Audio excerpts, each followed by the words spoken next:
Servus, Glück auf und herzlich willkommen zu einer weiteren Ausgabe des Taktik-Fuchs. Ja, Leute, diesmal zum Champions League-Auftakt gegen Manchester United.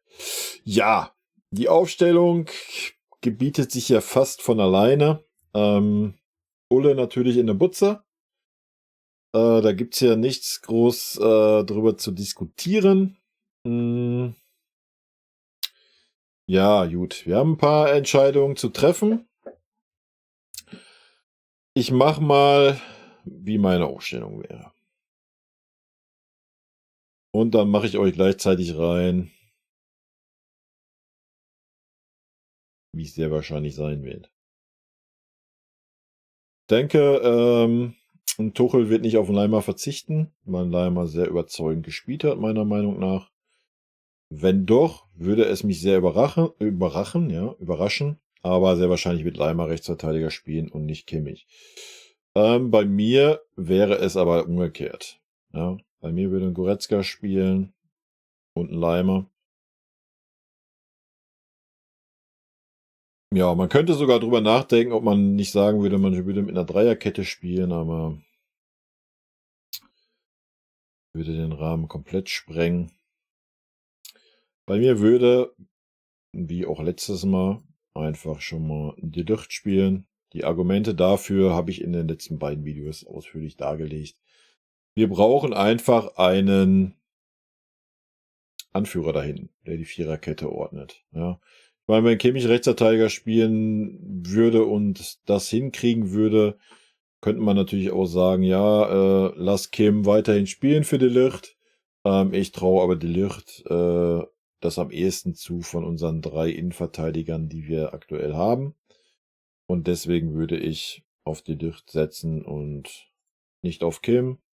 Neben ihm würde Opa spielen, weil Opa bisher einfach der konstantere war. Leimer würde ich ein bisschen defensiver sehen wie Goretzka, auch wenn man Leimer dadurch auch ein klein wenig seiner Stärken beraubt, aber ja, ich denke, Leon ist auch weit genug, dass er auch mal sieht, wenn er den Weg mal mit nach hinten gehen muss. Des Weiteren haben wir aber auch 2 Innenverteidiger, wo auch mal einer vielleicht ein bisschen rausrücken könnte, wenn die Außenverteidiger sich dann auch mal fallen lassen würden. Das kommt ganz darauf an, wie wir spielen werden. Ja, aber das wäre so schon mal der Anfang.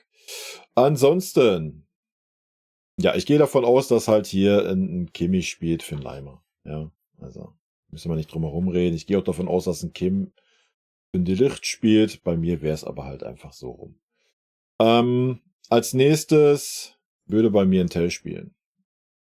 Auch auf der linken Seite, warum nicht? Sané macht es auf der rechten Seite gerade sehr gut. Von daher würde ich das so lassen. Und Sané kann auch mit rechts flanken. Er ist eigentlich beidfüßig, also sollte das auch mal möglich sein, dass da auch mal eine Flanke reinkommt.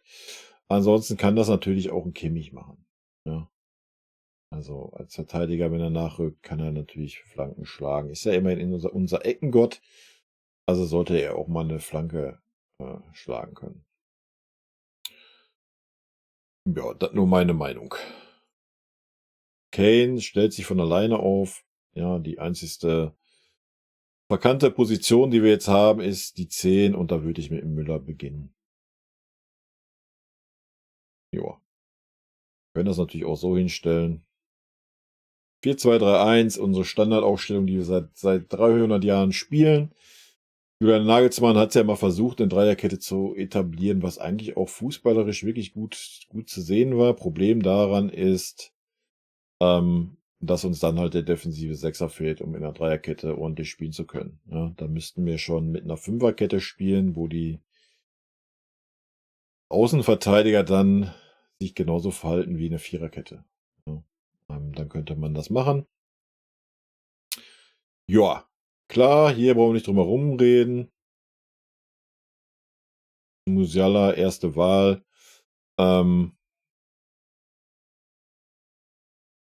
Da kannst du natürlich egal wen hinmachen. Das sind halt einfach die Alternativen, die wir haben. Genauso wie wir vorne noch einen Choupo hätten. Ja, aber Choupo könnte auch über außen zur Not kommen. Ja, das wäre meine Aufstellung. Wir haben gehört in der Pressekonferenz, dass ein Guerrero noch nicht so weit ist, sonst werde ich einen Guerrero sogar vorgezogen von Davis. Aber so ein Davis muss sich ein bisschen steigern in der Defensive. Aber ich denke, ein Davis würde einfach ein De Ligt an der Seite auch gut tun, der ihn da ein bisschen mit an die Hand nimmt. Ja, hört sich immer ein bisschen doof an, aber Davis ist auch noch ein junger Spieler, auch wenn er schon viel bei uns erlebt hat. Ja, keine Frage. Ähm, Nichtsdestotrotz glaube ich, dass ihm das einfach gut tun würde. Aber auch das ist nur meine bescheidene Meinung.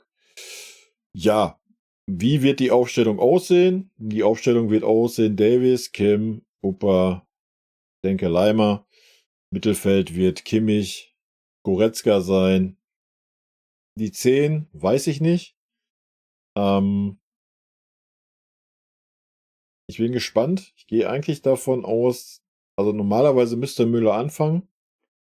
Ob es auf der 10 sein wird, weiß ich nicht. Ich kann mir nicht vorstellen, dass er einen Sané auf links stellt, nach seinen starken Leistungen auf dieser Position. Von daher bleibe ich dabei. Wenn Müller, dann wird er wahrscheinlich auf der 10 anfangen. Und ja, ich weiß nicht, wie weit ein Coman ist im Kader. Wenn Coman anfängt und Gnabry draußen sitzt, kann ich es noch ein bisschen verstehen. Aber eigentlich müsste ein Tell anfangen. Aber laut Tuchels seiner Argumentation auf der Pressekonferenz sind wir jetzt an dem Punkt, wo es so ist, wie ich schon sagte. Ja, er performt halt so sehr gut von der Bank, dass man sich dieser Waffe nicht rauben will. Ne? Ist natürlich wieder so eine Sache, wow, sowas sagst du auch nur so einen jungen Spieler in die Fresse. Hättest ja mal den Goretzka sagen können, wo er draußen sitzt. Ja, wir wollen uns dieser Waffe nicht berauben, deswegen bleibt ein Leon draußen und kommt dann immer so für eine halbe Stunde. Schwierig, nochmal ein Teller zu 100% verdient, dass er spielen darf. Ja, ob der Gegner Menu heißt, ob der, was weiß ich, Stuttgart oder Buxtehude heißt, wenn man so gute Leistungen zeigt, verstehe ich nicht, warum man dem Jungen dann nicht auch die Chance gibt. Ganz einfach. Wie gesagt, hätten wir jetzt einen Gnabry, der überzeugend gespielt hätte auf dieser Position, oder einen Coman, dann hätte ich gesagt, ja, alles gut. Nee, kannst du nicht bringen. Die haben auch alle gut performt. Aber Gnabry war unterirdisch. Ja, da brauchen wir nicht drüber unterhalten. Und Coman kommt aus einer Verletzung oder was auch immer. Auf jeden Fall war er nicht im Training dabei. Jetzt war er wieder dabei. Und ein Tell ist topfit, ist heiß, ist hungrig, reißt sich den Arsch auf. Ja, I don't know. Finde ich schwierig. Ansonsten, ja, kann ich verstehen, wenn man jetzt sagen würde, yo, wir machen es erstmal so und wechseln dann zur Halbzeit, aber ihnen dann wieder irgendwie nur 20 Minuten zu geben und dann immer da mit dem Argument zu kommen, ja, der bringt nochmal neuen Schwung rein. Fühle ich, wenn die anderen, die gerade da spielen würden, hier auf dem Level performen würden. Wenn der Gnabry auf demselben Level wie ein Sané performen würde oder auch ein Coman, ja, dann könnte man das Argument bringen, dann würde ich das mitgehen. So gehe ich das nicht mit. So ist das wieder ein Schlag in die Fresse, dass wieder irgendwelche Spieler spielen, die nicht gut performt haben. Und das, obwohl andere Spieler da sind, die besser performen, aber einfach kein Standing haben. Und das ist meines Erachtens nach das verkehrte Zeichen an diese Mannschaft. Ja, aber das war schon letzte Saison so. Nochmal, wenn Coman aufläuft, revidiere ich das alles ein bisschen. Ja, da muss man mal gucken, wie weit er leistungsfähig ist. Aber sollte da wirklich ein Gnabry auflaufen, dann ist das ein absolutes Armutszeugnis. Gnabry wäre bei mir aktuell Nummer 4. Ja, wenn nicht Nummer 5, wie dann Choupo, der auch immer über außen kommen kann. Also Gnabry müsste sich mal ganz, ganz ordentlich umschauen. Und hier für einen Kimmich könnte man natürlich auch einen Nuss aufstellen. Ja. Können wir auch mal hier reinnehmen. Anstatt den Leimer, weil Leimer wäre bei mir safe im Mittelfeld gesetzt, weil er einfach da einen Impact hat. Viel höheren Impact wie als Rechtsverteidiger. Als Rechtsverteidigerposition muss man sich jetzt endlich mal auskacken und endlich mal sagen, ja, Nuss, du bist jetzt hier mein Rechtsverteidiger, ihm endlich das Vertrauen geben. Wie gesagt, unter Nagelsmann war er bärenstark. Vielleicht braucht er einfach dieses Vertrauen, ich weiß es nicht. Oder ansonsten muss man die Eier haben und sagen, hier, Kimmich, wir brauchen einen Rechtsverteidiger, der richtig performt. Du wirst jetzt meinetwegen bis zur Winterpause erstmal den Rechtsverteidiger geben, einfach um da der Mannschaft am besten helfen zu können. So, das kann nicht das Problem sein. Er ist kein Gott bei uns, er ist kein Messi, er ist kein Maradona, er ist kein Pele, kein Beckenbauer, kein Müller, um das rechtlich rauszunehmen, um dann zu sagen: „Nee, würde ich nicht tun, ich stelle mich nicht in den Dienst der Mannschaft." Alter, es hat halt einfach keiner die Balls, Ian Kimmich das mal klipp und klar zu sagen, ja. Ich denke, mit Leimer und Goretzka, sind wir in der Mitte ganz gut aufgestellt und wären da auch 'n Tacken, defensiver wie mit dem Kimmich und einen den beiden dabei. Also, hätte der Tuchel da auch noch 'ne Win-Win und, ja, du hast halt mit dem Müller oder Musiala schon 'n Spieler, der das Spiel auch da dann aufbauen kann von der Zehnerposition. Wenn er sich 'n bisschen fallen lässt und eher so 'ne halbe Achter mitspielt oder so was. Das wäre doch gar nicht das Problem. Aber das werden wir leider nicht erleben. Ich würde es so machen. Da gibt's für mich keine Zweifel. Kimmich performt seit über 'n Jahr nicht ordentlich auf der Sechserposition. Ja, noch mal, das will ich ihm persönlich gar nicht ankreiden. Das ist einfach, er sieht sich als Sechser, ja, da muss ihm der Trainer halt sagen: „Du bist nicht der Sechser, den ich brauche.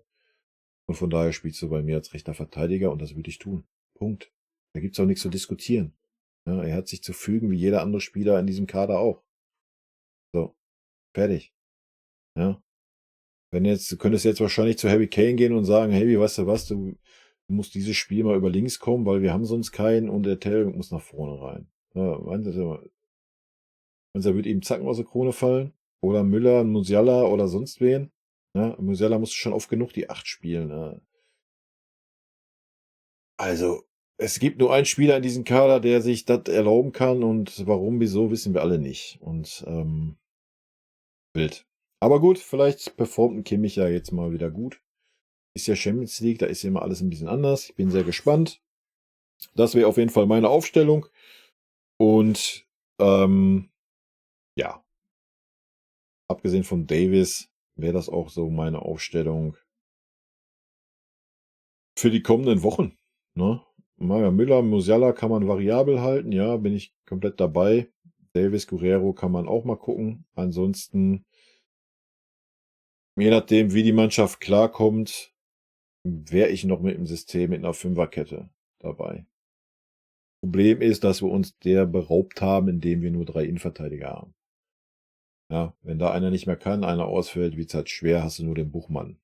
Da weiß ich nicht, inwieweit man ihn das zutrauen kann. Deswegen ist 'ne Dreierkette aktuell leider eher keine Option, aber ansonsten würde ich unseren Kader schon mit 'ner Dreier respektive 'ne Fünferkette sehen. Grade weil wir keinen defensiven Sechser haben. Und damit hebelst du das System einfach aus, indem du dann 'n Innenverteidiger hast, der halt mal rausrücken kann. Kannst dann variabel auf die Viererkette gehen, dass der Innenverteidiger rausrückt auf die Sechserposition. Im Spielaufbau bist du mit 'ner Dreierkette hinten, hast 2 Außenverteidiger, die noch weiter bis zur Grundlinie schieben können. Wenn du den Ballverlust hast, hast du immer noch 3 Mann hinten und nicht nur 2 Mann. Und du hättest auch immer noch den einen Innenverteidiger, das könnte der Opa zum Beispiel sehr gut machen, der dann auch rausrücken kann, um Bälle abzufangen.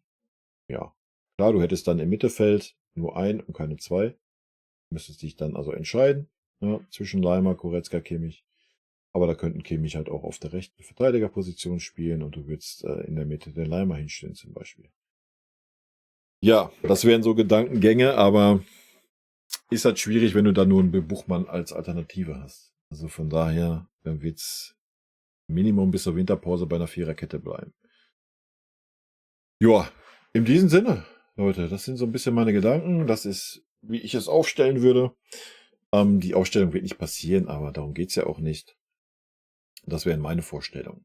Wie immer, lasst gerne eure Meinung da, haut mir gerne eure Aufstellung rein und in diesem Sinne rot-weiße Grüße. Tschüssi.